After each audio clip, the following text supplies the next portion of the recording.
Primera parte del ingenioso hidalgo Don Quijote de la Mancha, por Miguel de Cervantes Saavedra. Capítulo XLV. 46.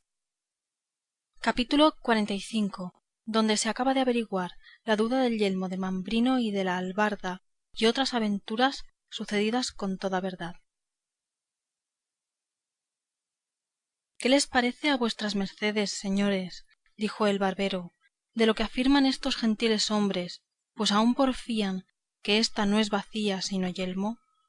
Y quien lo contrario dijere, dijo Don Quijote, le haré yo conocer que miente, si fuere caballero, y si escudero, que remiente 1000 veces. Nuestro barbero, que a todo estaba presente, como tenía tan bien conocido el humor de Don Quijote, quiso esforzar su desatino y llevar adelante la burla para que todos riesen, y dijo, hablando con el otro barbero: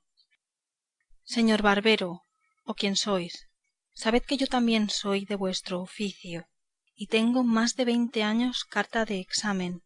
y conozco muy bien todos los instrumentos de la barbería sin que le falte uno. Y ni más ni menos, fui un tiempo en mi mocedad soldado, y sé también qué es yelmo, y qué es morrión y celada de encaje, y otras cosas tocantes a la milicia, digo, a los géneros de armas de los soldados. Y os digo, salvo mejor parecer, remitiéndome siempre al mejor entendimiento, que esta pieza que está aquí delante y que este buen señor tiene en las manos, no sólo no es bacía de barbero, pero está tan lejos de serlo como está lejos lo blanco de lo negro, y la verdad de la mentira. También digo que éste, aunque yelmo, no es yelmo entero. No, por cierto, dijo Don Quijote, porque le falta la mitad, que es la babera. Así es, dijo el cura, que ya había entendido la intención de su amigo el barbero, y lo mismo porfió Cardenio, don Fernando y sus camaradas, y aun el oidor, si no estuviera tan pensativo con el negocio de don Luis, ayudara por su parte a la burla. Pero las veras de lo que pensaba le tenían tan suspenso que poco o nada atendía a aquellos donaires. Válame Dios, dijo a esta sazón el barbero burlado, ¿qué es posible que tanta gente honrada diga que ésta no es bacía sino yelmo? Cosa parece ésta que puede poner en admiración a toda una universidad, por discreta que sea. Basta, si es que esta bacía es yelmo, también debe de ser esta albarda jaez de caballo, como este señor ha dicho. A mí albarda me parece, dijo Don Quijote, pero ya he dicho que en eso no me entremeto. De que sea albarda o jaez, dijo el cura, no está en más de decirlo el señor Don Quijote, que en estas cosas de la caballería todos estos señores y yo le dejamos la ventaja. Por Dios, señores míos, dijo Don Quijote, que son tantas y tan extrañas las cosas que en este castillo, en 2 veces que en él me he alojado, me han sucedido, que no me atreva a decir afirmativamente ninguna cosa de lo que acerca de lo que en él se contiene se preguntare, porque imagino que cuando en él se trata va por vía de encantamento. La primera vez me fatigó mucho un moro encantado que en él hay, y a Sancho no le fue muy bien con otros sus secuaces, y anoche estuve colgado deste brazo casi 2 horas, sin saber cómo ni cómo no vine a caer en aquella desgracia. Así que ponerme yo agora en cosa de tanta confusión a dar mi parecer será caer en juicio temerario. En lo que toca a lo que dicen que ésta es bacía y no yelmo, ya yo tengo respondido, pero en lo de declarar si éste es albarda o jaez, no me atrevo a dar sentencia definitiva, sólo lo dejo al buen parecer de vuestras mercedes. Quizá, por no ser armados caballeros como yo lo soy, no tendrán que ver con vuestras mercedes los encantamentos de este lugar, y tendrán los entendimientos libres, y podrán juzgar de las cosas deste castillo como ellas son real y verdaderamente, y no como a mí me parecían. No hay duda, respondió a esto don Fernando, sino que el señor Don Quijote ha dicho muy bien hoy, que a nosotros toca la definición de este caso, y porque vaya con más fundamento, yo tomaré en secreto los votos destos señores y de lo que resultare daré entera y clara noticia. Para aquellos que la tenían del humor de Don Quijote era todo esto materia de grandísima risa, pero para los que le ignoraban les parecía el mayor disparate del mundo, especialmente a los 4 criados de don Luis, y a don Luis ni más ni menos, y a los otros 3 pasajeros que acaso habían llegado a la venta, que tenían parecer de ser cuadrilleros como, en efecto, lo eran. Pero el que más desesperaba era el barbero, cuya bacía allí delante de sus ojos se le había vuelto en yelmo de mambrino, y cuya albarda, pensaba sin duda alguna, se le había de volver en jaez rico de caballo. Y los unos y los otros se reían de ver cómo andaba don Fernando tomando los votos de unos en otros, hablándoles al oído para que en secreto declarasen si era albarda o jaez aquella joya sobre quien tanto se había peleado. Y después que hubo tomado los votos de aquellos que a don Quijote conocían, dijo en voz alta: El caso es, buen hombre, que ya yo estoy cansado de tomar tantos pareceres, porque veo que a ninguno pregunto lo que deseo saber, que no me diga que es disparate el decir que ésta sea albarda de jumento, sino jaez de caballo, y aun de caballo castizo. Y así habréis de tener paciencia, porque a vuestro pesar y al de vuestro asno éste es jaez y no albarda, y vos habéis aligado y probado muy mal vuestra parte. No la tenga yo en el cielo, dijo el pobre barbero, si todas vuestras mercedes no se engañan, y que así parezca mi ánima ante Dios como ella me parece a mí albarda y no jaez, pero allá van leyes. Y no digo más, y en verdad que no estoy borracho, que no me he desayunado, si de pecar no. No menos causaban risas las necedades que decía el barbero que los disparates de Don Quijote, el cual a esta sazón dijo: Aquí no hay más que hacer, sino que cada uno tome lo que es suyo, y a quien Dios se la dio, San Pedro se la bendiga. Uno de los 4 dijo: Si ya no es que esto sea burla pensada, no me puedo persuadir que hombres de tan buen entendimiento como son, o parecen, todos los que aquí están, se atrevan a decir y afirmar que ésta no es bacía ni aquella albarda. Mas, como veo que lo afirman y lo dicen, me doy a entender que no carece de misterio el porfiar una cosa tan contraria de lo que nos muestra la misma verdad y la misma experiencia, porque voto a tal, y arrojóle Redondo, que no me den a mí entender cuantos hoy viven en el mundo al revés que ésta no es bacía de barbero y ésta albarda de asno. Bien podía ser de borrica, dijo el cura. Tanto monta, dijo el criado, que el caso no consiste en eso, sino en si es o no albarda, como vuestras mercedes dicen. Oyendo esto, uno de los cuadrilleros que habían entrado, que había oído la pendencia y quistión, lleno de cólera y de enfado, dijo: Tan albarda es como mi padre, y el que otra cosa ha dicho o dijere debe estar hecho uva. Mentís como bellaco, villano, respondió don Quijote, y alzando el lanzón que nunca le dejaba de las manos, le iba a descargar tal golpe sobre la cabeza que a no desviarse el cuadrillero se le dejara allí tendido. El lanzón se hizo pedazos en el suelo, y los demás cuadrilleros, que vieron tratar mal a su compañero, alzaron la voz pidiendo favor a la santa hermandad. El ventero, que era de la cuadrilla, entró al punto por su varilla y por su espada, y se puso al lado de sus compañeros. Los criados de don Luis rodearon a don Luis porque con el alboroto no se les fuese. El barbero, viendo la casa revuelta, tornó a asir de su albarda, y lo mismo hizo Sancho. Don Quijote puso manos a su espada y arremetió a los cuadrilleros. Don Luis daba voces a sus criados que le dejasen a él y acorriesen a Don Quijote y a Cardenio y a Don Fernando, que todos favorecían a Don Quijote. El cura daba voces, La ventera gritaba, su hija se afligía, Maritornes lloraba, Dorotea estaba confusa, Luscinda suspensa y doña Clara desmayada. El barbero aporreaba a Sancho, Sancho molía al barbero. Don Luis, a quien un criado suyo se atrevió a asirle del brazo porque no se fuese, le dio una puñada que le bañó los dientes en sangre. El oidor le defendía. Don Fernando tenía debajo de sus pies a un cuadrillero, midiéndole el cuerpo con ellos muy a su sabor. El ventero tornó a reforzar la voz, pidiendo favor a la santa hermandad, de modo que toda la venta era llantos, voces, gritos, confusiones, temores, sobresaltos, desgracias, cuchilladas, mojicones, palos, coces y efusión de sangre.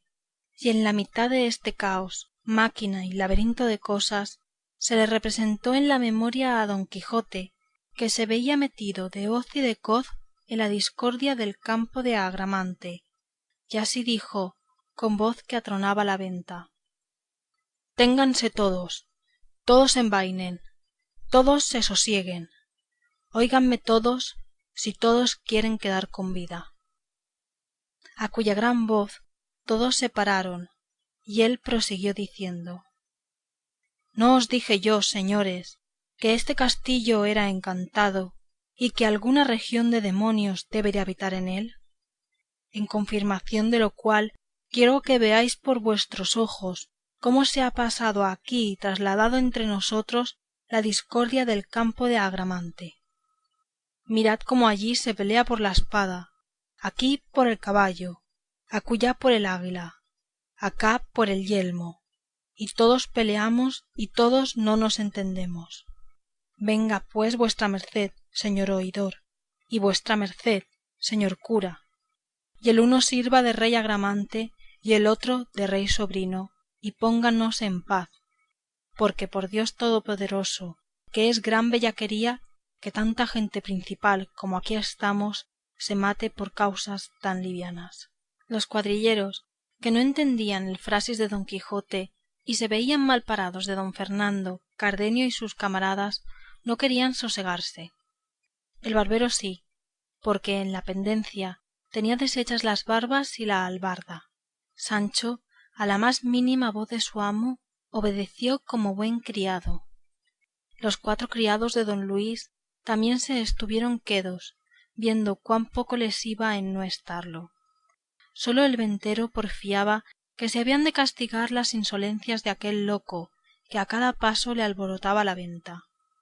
Finalmente el rumor se apaciguó por entonces. La albarda se quedó por jaez hasta el día del juicio, y la bacía por yelmo, y la venta por castillo en la imaginación de Don Quijote.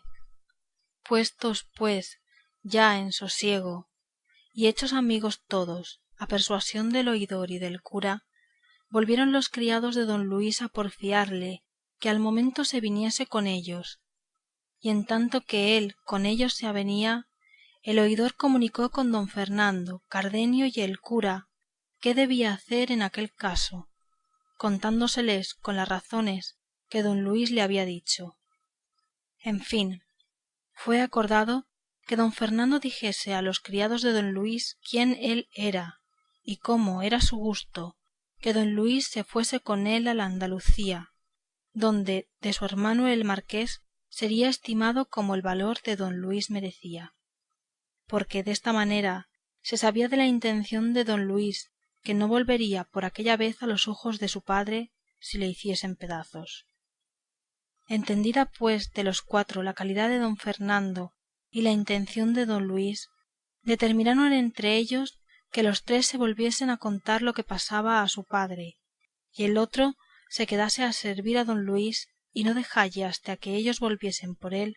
o viesen lo que su padre les ordenaba. De esta manera se apaciguó aquella máquina de pendencias por la autoridad de Agramante y prudencia del rey sobrino. Pero viéndose el enemigo de la concordia y el émulo de la paz menospreciado y burlado, y el poco fruto que había granjeado de haberlos puesto a todos en tan confuso laberinto, acordó de probar otra vez la mano resucitando nuevas pendencias y desasosiegos. Es, pues, el caso que los cuadrilleros se sosegaron por haber entreoído la calidad de los que con ellos se habían combatido, y se retiraron de la pendencia, por parecerles que de cualquier manera que sucediese, habían de llevar lo peor de la batalla. Pero a uno de ellos, que fue molido y pateado por don Fernando, le vino a la memoria que entre algunos mandamientos que traía para prender a algunos delincuentes, traía uno contra don Quijote, a quien la Santa Hermandad había mandado prender por la libertad que dio a los galeotes, y como Sancho con mucha razón había temido. Imaginando pues esto, quiso certificarse si las señas que de don Quijote traía venían bien, y sacando del seno un pergamino, topó con lo que buscaba, y poniéndosele a leer despacio, porque no era buen lector, a cada palabra que leía ponía los ojos en don Quijote y iba cotejando las señas del mandamiento con el rostro de don Quijote, y halló que, sin duda alguna, era el que el mandamiento rezaba. Y apenas se hubo certificado cuando, recogiendo su pergamino, en la izquierda tomó el mandamiento y con la derecha asió a don Quijote del cuello fuertemente, que no le dejaba alentar, y a grandes voces decía: favor a la Santa Hermandad, y para que se vea que lo pido de veras, léase este mandamiento donde se contiene que se prenda a este salteador de caminos. Tomó el mandamiento el cura y vio cómo era verdad cuanto el cuadrillero decía y cómo conveía con las señas con don Quijote, el cual, viéndose tratar mal de aquel villano malandrín, puesta la cólera en su punto y crujiéndole los huesos de su cuerpo, como mejor pudo él, asió al cuadrillero con entrambas manos de la garganta, que a no ser socorrido por sus compañeros allí dejara la vida antes que don Quijote la presa. El ventero, que por fuerza había de favorecer a los de su oficio, acudió luego a dalle favor. La ventera, que vio de nuevo a su marido en pendencias, de nuevo alzó la voz, cuyo tenor le llevaron luego Maritornes y su hija, pidiendo favor al cielo y a los que allí estaban. Sancho dijo, viendo lo que pasaba: vive el Señor, que es verdad cuanto mi amo dice de los encantos de este castillo,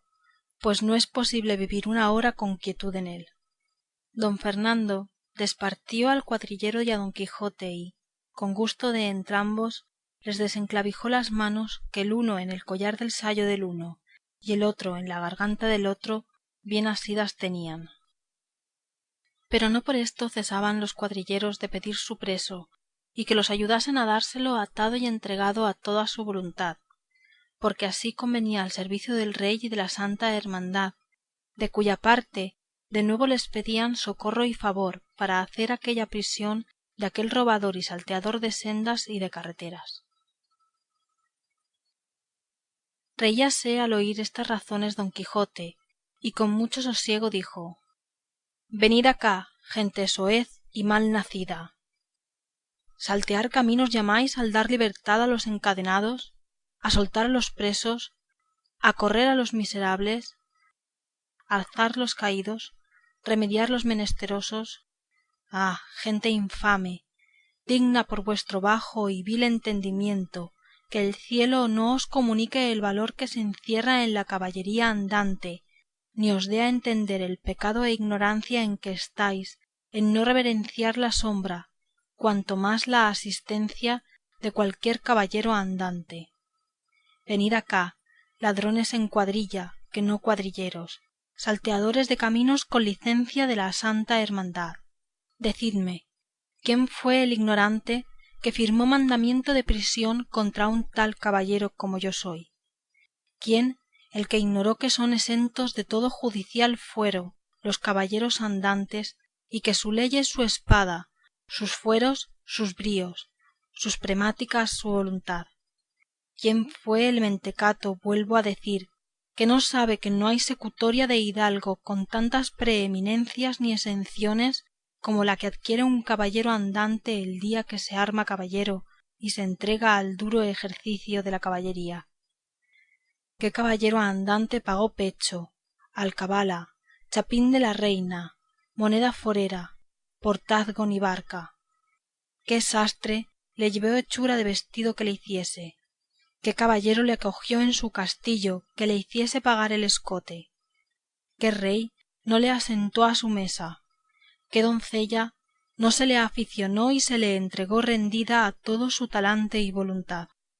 Y finalmente, ¿qué caballero andante ha habido, hay ni habrá en el mundo que no tenga bríos para dar él solo 400 palos a 400 cuadrilleros que se le pongan delante?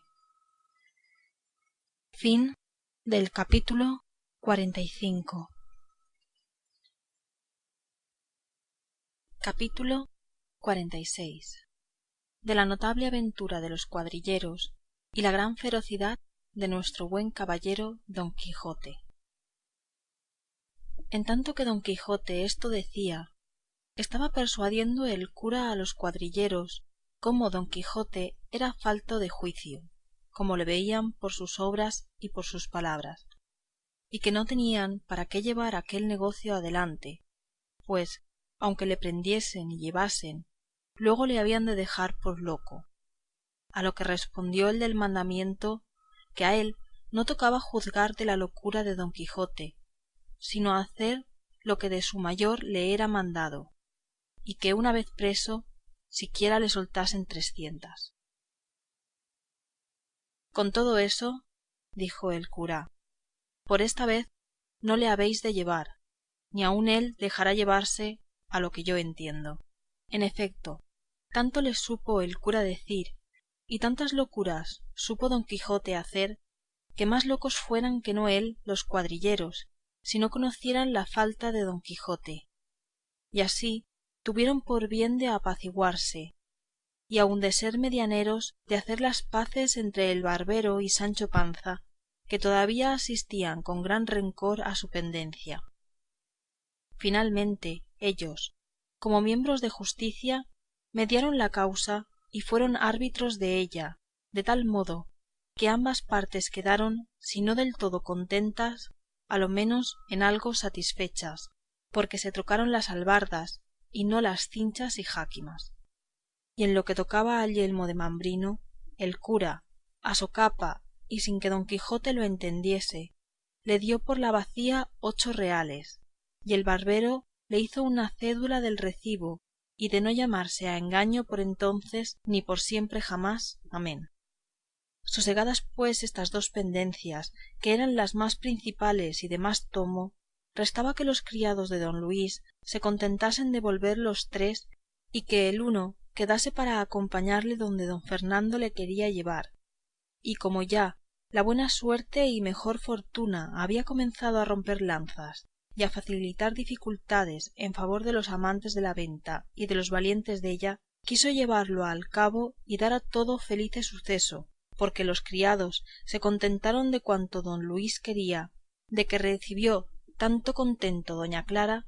que ninguno en aquella sazón la miraba al rostro que no conociera el regocijo de su alma. Zoraida, aunque no entendía bien todos los sucesos que había visto, se entristecía y alegraba a bulto conforme veía y notaba los semblantes a cada uno, especialmente de su español, en quien tenía siempre puestos los ojos y traía colgada el alma. El ventero, a quien no se le pasó por alto la dádiva y recompensa que el cura había hecho al barbero, pidió el escote de Don Quijote con el menoscabo de sus cueros y falta de vino, jurando que no saldría de la venta rocinante ni el jumento de Sancho sin que se le pagase primero hasta el último ardite. Todo lo apaciguó el cura y lo pagó don Fernando,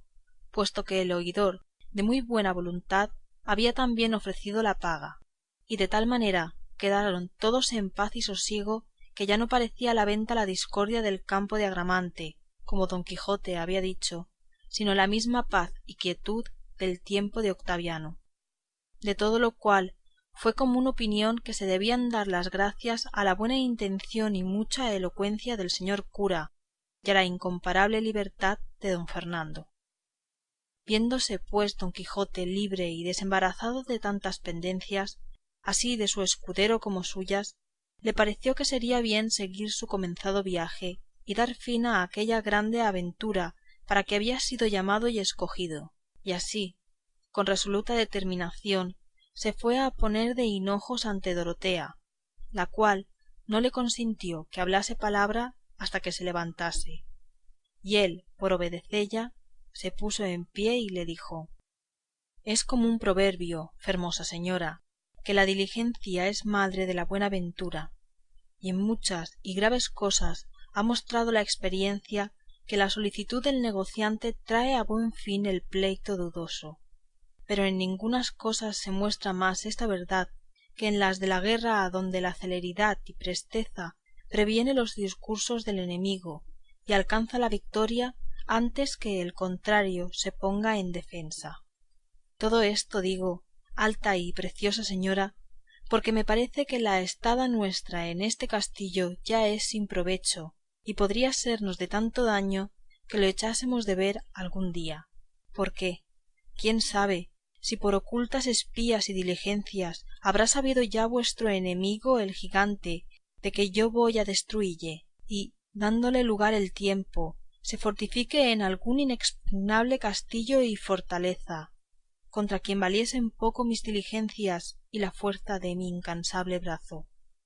Así que, señora mía, prevengamos, como tengo dicho, con nuestra diligencia sus designios, y partamos luego a la buena ventura, que no estará más de tenerla vuestra grandeza, como desea, de cuanto yo tarde de verme con vuestro contrario.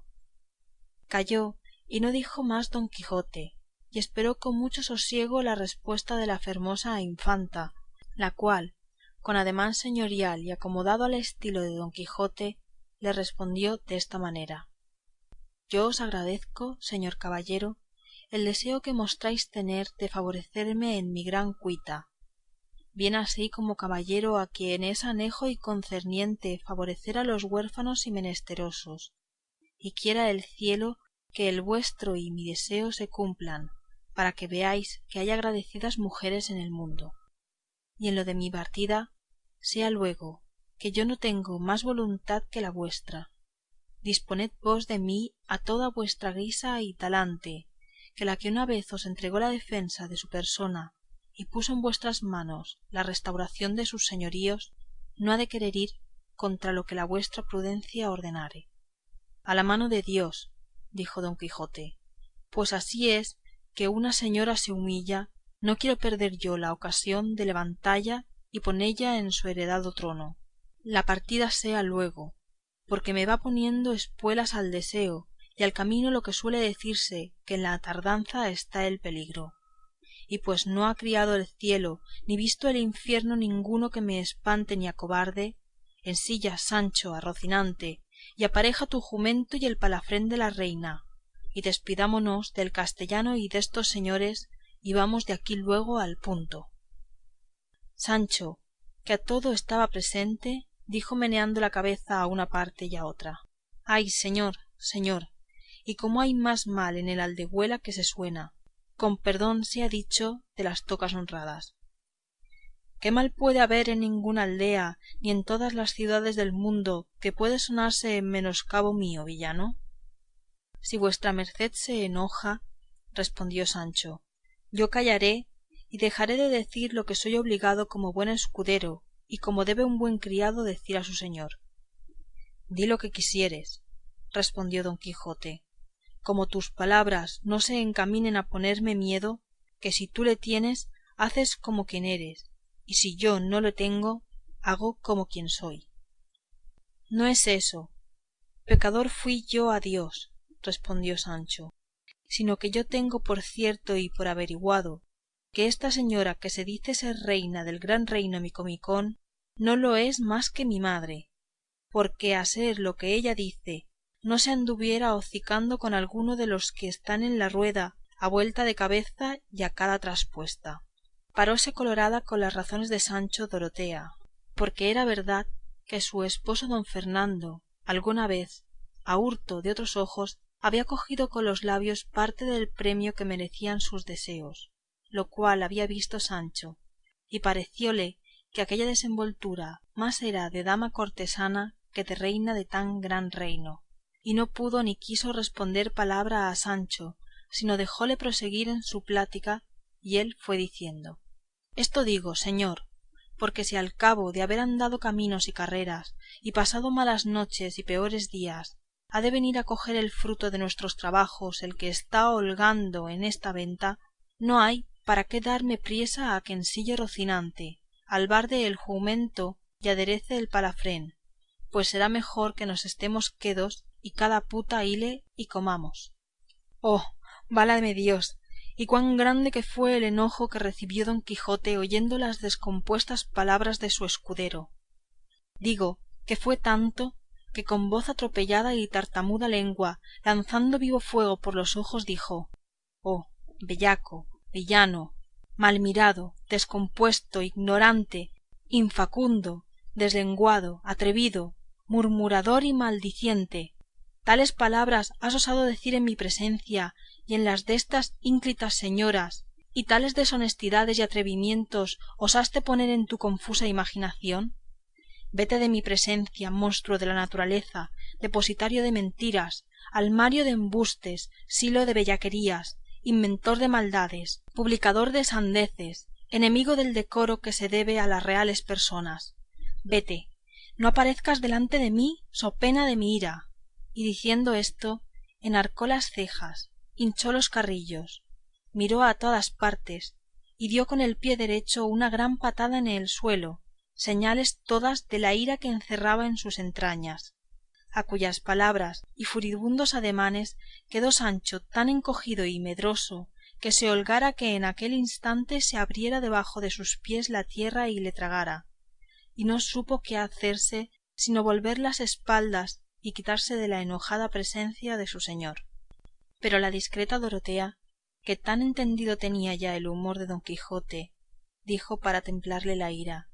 no os despechéis, señor caballero de la triste figura, de las sandeces de vuestro buen escudero ha dicho, porque quizá no las debe decir sin ocasión, ni de su buen entendimiento y cristiana conciencia se puede sospechar que levante testimonio a nadie, y así se ha de creer, sin poner duda en ello, que como en este castillo, según vos, señor caballero, decís, todas las cosas van y suceden por modo de encantamento, podría ser, digo, que Sancho hubiese visto por esta diabólica vía lo que él dice que vio, tan en ofensa de mi honestidad. Por el omnipotente Dios juro, dijo a esta sazón don Quijote, que la vuestra grandeza ha dado en el punto, y que alguna mala visión se le puso delante a este pecador de Sancho, que le hizo ver lo que fuera imposible verse de otro modo que por el de encantos no fuera, que sé yo bien de la bondad e inocencia deste desdichado, que no sabe levantar testimonio a nadie. Así es y ansí será, dijo don Fernando, por lo cual debe vuestra merced, señor don Quijote, perdonalle y reducille al gremio de su gracia, sicut erat in principio, antes que tales visiones le sacasen de juicio. Don Quijote respondió que él le perdonaba, y el cura fue por Sancho, el cual vino muy humilde, y, hincándose de rodillas, pidió la mano a su amo y él se la dio, y después de habérsela dejado besar, le echó la bendición diciendo: agora acabarás de conocer, Sancho, hijo, ser verdad lo que yo otras muchas veces te he dicho, de que todas las cosas deste castillo son hechas por vía de encantamento. Así lo creo yo, dijo Sancho, excepto aquello de la manta, que realmente sucedió por vía ordinaria. No lo creas, respondió don Quijote, que si así fuera, yo te vengara entonces y aun agora, pero ni entonces ni agora pude ni supe en quién tomar venganza del tu agravio. Desearon saber todos qué era aquello de la manta, y el ventero les contó punto por punto la volatería de Sancho Panza, de que no poco se rieron todos y de que no menos se corriera Sancho, si de nuevo no le asegurara su amo que era encantamento, puesto que jamás llegó la sandez de Sancho a tanto que creyese no ser verdad pura y averiguada, sin mezcla de engaño alguno, lo que de haber sido manteado por personas de carne y hueso, y no por fantasmas soñadas ni imaginadas como su señor lo creía y afirmaba. 2 días eran ya pasados, los que había que toda aquella ilustre compañía estaba en la venta, y pareciéndoles que ya era tiempo de partirse, dieron orden para que, sin poner al trabajo de volver Dorotea y don Fernando con don Quijote a su aldea, con la invención de la libertad de la reina Micomicona, pudiesen el cura y el barbero llevársele, como deseaban, y procurar la cura de su locura en su tierra. Y lo que ordenaron fue que se concertaron con un carretero de bueyes, que acaso acertó a pasar por allí, para que lo llevase en esta forma. Hicieron una como jaula de palos enrejados, capaz que pudiese en ella caber holgadamente don Quijote. Luego don Fernando y sus camaradas, con los criados de don Luis y los cuadrilleros, juntamente con el ventero, todos por orden y parecer del cura, se cubrieron los rostros y se disfrazaron, quién de una manera y quién de otra, de modo que a don Quijote le parecieron ser otra gente de la que en aquel castillo había visto. Hecho esto, con grandísimo silencio se entraron donde él estaba durmiendo y descansando de las pasadas refriegas. Llegáronse a él, que libre y seguro de tal acontecimiento dormía, y asiéndole fuerte, le ataron muy bien las manos y los pies, de modo que cuando él despertó con sobresalto, no pudo menearse ni hacer otra cosa que admirarse y suspenderse de ver delante de sí tan extraños visajes. Y luego dio en la cuenta de lo que su continua y desvariada imaginación le representaba, y se creyó que todas aquellas figuras eran fantasmas de aquel encantado castillo, y que sin duda alguna ya estaba encantado, pues no se podía menear ni defender. Todo a punto como había pensado que sucedería el cura trazador desta máquina. Sólo Sancho, de todos los presentes, estaba en su mesmo juicio y en su mesma figura, el cual, aunque le faltaba bien poco para tener la mesma enfermedad de su amo, no dejó de conocer quién eran todas aquellas contrahechas figuras, mas no osó descoser su boca hasta ver en qué paraba aquel asalto y prisión de su amo, el cual tampoco hablaba palabra, atendiendo a ver el paradero de su desgracia, que fue que, trayendo allí la jaula, le encerraron dentro y le clavaron los maderos tan fuertemente que no se pudieran romper a dos tirones. Tomáronle luego en hombros, y al salir del aposento se oyó una voz temerosa, todo cuanto la supo formar el barbero, no el de la albarda, sino el otro, que decía: «Oh caballero de la triste figura, no te dé afincamiento la prisión en que vas, porque así conviene para acabar más presto la aventura en que tu gran esfuerzo te puso, la cual se acabará cuando el furibundo león manchado con la blanca paloma tobosina yoguieren en uno, ya después de humilladas las altas cervices al blando yugo matrimoñesco, de cuyo inaudito consorcio saldrán a la luz del orbe los bravos cachorros que imitarán las rumpantes garras del valeroso padre. Y esto será antes que el seguidor de la fugitiva ninfa faga dos vegadas la vista de las lucientes imágenes con su rápido y natural curso. Y tú, oh, el más noble y obediente escudero que tuvo espada en cinta, barbas en rostro y olfato en las narices, no te desmayes ni descontente ver llevar ansí delante de tus ojos mesmos a la flor de la caballería andante, que presto, si al plasmador del mundo le place, te verás tan alto y tan sublimado que no te conozcas y no saldrán defraudadas las promesas que te ha fecho tu buen señor. Y asegúrote de parte de la sabia mentironiana que tu salario te será pagado como lo verás por la obra. Y sigue las pisadas del valeroso y encantado caballero, que conviene que vayas donde paréis entrambos, y porque no me es lícito decir otra cosa a Dios que dad, que yo me vuelvo a donde yo me sé». Y al acabar de la profecía alzó la voz de punto, y disminuyóla después con tan tierno acento que aun los sabidores de la burla estuvieron por creer que era verdad lo que oían. Quedó don Quijote grandemente consolado con la escuchada profecía, porque luego coligió de todo en todo la significación della, y vio que aquellas palabras prometían el verse ayuntados en santo y debido matrimonio con su querida Dulcinea del Toboso, de cuyo felice vientre saldrían los cachorros que eran sus hijos para la gloria perpetua de la Mancha. Y creyendo esto firmemente, alzó la voz y dando un gran suspiro dijo: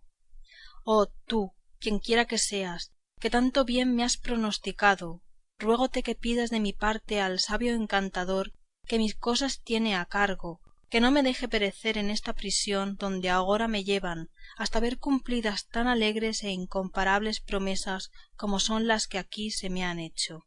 que como esto sea, tendré por la gloria las penas de mi cárcel y por el alivio estas cadenas que me ciñen,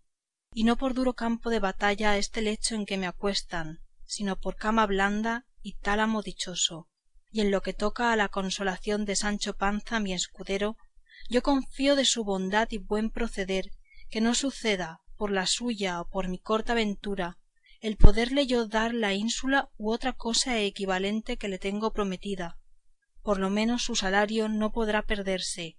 que en mi testamento, que ya está hecho, dejo declarado lo que se le ha de dar, no conforme a sus muchos y buenos servicios, sino a la posibilidad mía. Sancho Panza se inclinó con mucho comedimiento y le besó entrambas las manos, porque la una no pudiera por estar atadas entrambas.